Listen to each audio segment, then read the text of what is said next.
माजी की आपकी सारी प्रेडिक्शंस ही ऑलमोस्ट सही होती आ रही हैं। तो अब ये जो एक अपवर्ड ट्रेंड इस वक्त हम देख रहे हैं सोने की कीमत में, ख़ास तौर पर पिछले 6-7-8 दिनों में, तो ये इसका सिलसिला अभी मज़ीद भी जारी रहना है? 4400 से ऊपर की अब बात नज़र आ रही है? जी, अस्सलाम वालेकुम अरबाब साहब। सबसे पहले तो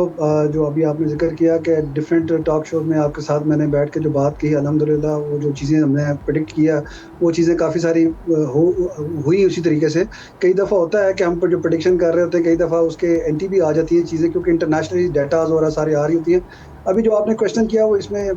मामला ये है कि एक्चुअली जब हम ओवरऑल सिनेरियो को देखते हैं, तो फ्राइडे को जो एनएफपी का जो डाटा था वो नेगेटिव में आया, जिसकी वजह से इन्फ्लेशन बढ़ी और वो जो मार्केट थी वो बाइंग, गोल्ड जो है वो बाइंग के अंदर कन्वर्ट हो गई। और इसी तरीके से अगर आज आप देखते हैं, हम ईरान और यूएस की जो एग्रीमेंट्स जो होने जा रहा है, जिसके ऊपर काफ़ी ज़्यादा पेशरफ्त होने की वजह से एक स्टेबिलिटी आई मार्केट के अंदर स्टेबिलिटी आने की वजह से गोल्ड प्राइस ऊपर की तरफ गई। और कुछ दिनों में आपने देखा कि पहले ऑयल प्राइस नीचे आ रही थी, लेकिन आज ऑयल प्राइस भी ऊपर की तरफ आई, क्योंकि उसकी कई वजूहत दरमियान में देखने में आई। एक तो देखने में आ रहा है पाकिस्तान, सऊदी और जो टर्की का जो एग्रीमेंट है, वो भी एक मार्केट के अंदर एक अच्छे उसको तनाजुल में देखा जा रहा है। लेकिन जो कल एक यमन की तरफ से सऊदीया पे जो अटेम्प्ट हुआ, इसको भी एक मार्केट के अंदर देखा जा रहा है कि वो उसका क्या इम्पैक्ट आ सकता है इसके ऊपर। और जो आपने भी बात की कि मार्केट जो है $4,434 से मार्केट थोड़ी सी रिट्रेसमेंट लिया और 4,396 मतलब 4,400 के ऊपर ये फॉल कर रही है इस टाइम पे। और यहाँ पर अगर हम देखते हैं कि जो प्रेडिक्शन के हवाले से जीपी मॉर्गन की बात करते हैं और अदर देन जब सारी सूरत को देखते हैं, तो मार्केट जो ट्रेंड है अभी तक गोल्ड प्राइस का, वो तो ऊपर की तरफ जाते हुए नजर आता है। हाँ, इन द मीन टाइम अगर जिस तरह मैंने पहले भी कई दफ़ा कहा है कि डोनाल्ड ट्रंप साहब क्योंकि एक मैनिपुलेटर हैं, वो मार्केट को मैनिपुलेट करते हैं और वो मुख्तलिफ जो कंसोशियम है या ग्रुप्स हैं, उनको फ़ायदा पहुंचाने के लिए कोई ऐसी स्टेटमेंट देते हैं या कोई ऐसा अटेम्प्ट या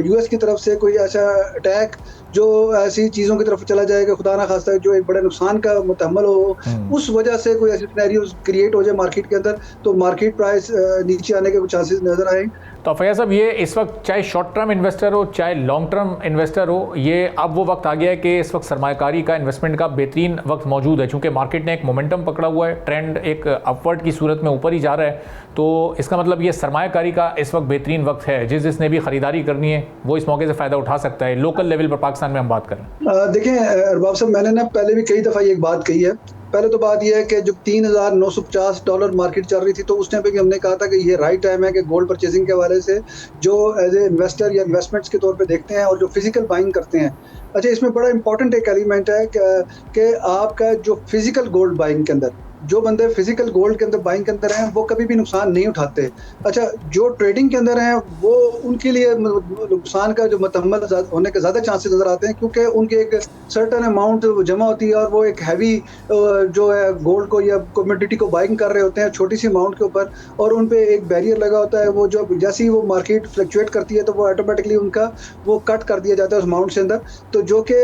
उनको नुकसान का मुतहम्मल होते हैं उस चीज़ के ऊपर जाने के। तो जो फिजिकल जो ट्रांजेक्शन जो करते हैं, वो कभी भी उस चीज़ के नुकसान के ज़्यादा मुतम्मल नहीं होता, क्योंकि वो होल्डिंग पावर होती है। मैंने कई दफ़ा आपके प्रोग्राम में ये बात की है कि जिनके पास अगर होल्डिंग पावर है, वो इस बिज़नेस में आए, ख़ास तौर पर ट्रेडिंग के बिज़नेस के अंदर। और वो मिड टर्म, लॉन्ग टर्म और शॉर्ट टर्म, अक्सर मैं आपके टॉक शो में भी सुनता हूँ और आप इस बात को रिपीट भी करते हैं कि मिड टर्म, लॉन्ग टर्म और शॉर्ट टर्म के ऊपर उनको जो इन्वेस्टमेंट्स करनी चाहिए। और ख़ास तौर पर जो लॉन्ग टर्म के अंदर है, उनको बैरियर सेट करना चाहिए वो 6 मंथ्स का, और मिड टर्म के अंदर 3 मंथ्स का, और शॉर्ट टर्म में डेली या वीकली बेसिस के ऊपर वो काम करना चाहिए उनको। तो जो गोल्ड एज ए इन्वेस्टर के पॉइंट ऑफ व्यू से लेना चाहते हैं, तो बिल्कुल वो इन्वेस्टमेंट कर सकते हैं, लेकिन मुताहत होकर, क्योंकि मार्केट किसी भी स्टेज के ऊपर मैनिपुलेट होती है और थोड़ी बहुत रिट्रेसमेंट लेती है और फिर आगे की तरफ बढ़ती है। तो आप ये देखेंगे कि मार्केट बेसिकली $5,500 से नीचे आई है इस टाइम पे, जो मूव कर रही है $4,400। और आप अगर देखते हैं ओवरऑल मार्केट के सिनेरियोस को, तो $4,100 के ऊपर मार्केट काफ़ी अरसा मुस्तकिल वहाँ पे खड़ी रही, और जिसकी वजह से साबित ये पता होता है कि मार्केट के अंदर वो जान नहीं थी कि उसके बावजूद वो नीचे नहीं गई, वो वहाँ पे उसको स्टेबल रखा अपने आप को, और फिर मार्केट के अंदर वो ऊपर की तरफ आई है। यहाँ पर एक और चीज़ जो तो एज ए ज्वेलरी के अंदर आते हैं, मैन्युफैक्चरिंग ज्वेलरी बाइंग के लिए, तो उनके लिए तो मैं ये समझता हूँ किसी भी स्टेज पे गोल्ड को परचेज करना